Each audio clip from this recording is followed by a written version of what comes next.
Finally જેનો ડર હતો એ જ થયું છે.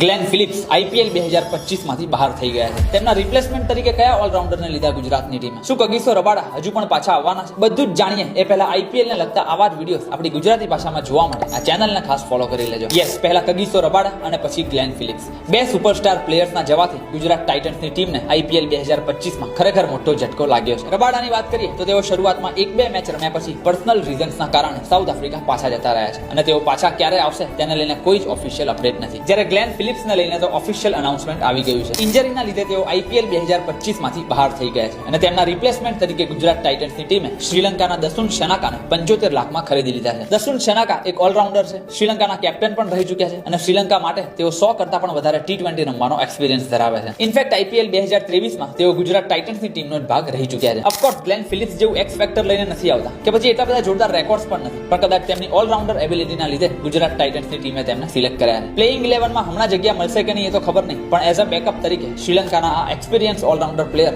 બેટ અને બોલ બંનેથી ગુજરાતની ટીમને વેલ્યુ એડ તો કરવાના જ છે. સીએસકેની ટીમે પણ ઇન્જર્ડ ઋતુરાજ ગાયકવાડના રિપ્લેસમેન્ટ તરીકે મુંબઈના 17 જ વર્ષના આયુષ માત્રેને પોતાની ટીમમાં લીધા છે. સો યસ, ગ્લેન ફિલિપ્સ હવે આઈપીએલ 2025 માં ગુજરાત ટાઇટન્સની ટીમમાં આપણને જોવા નથી મળવાના. લેટ્સ હોપ કે ભાઈ કગીસો રબાડા એટલીસ્ટ ટુર્નામેન્ટ જેમ આગળ જઈ રહી છે તો ગુજરાતની ટીમ સાથે જોડાઈ જાય. શું કહેવું છે તમારું આ રિપ્લેસમેન્ટને લઈને એ મને નીચે કોમેન્ટમાં લખીને ખાસ જણાવો.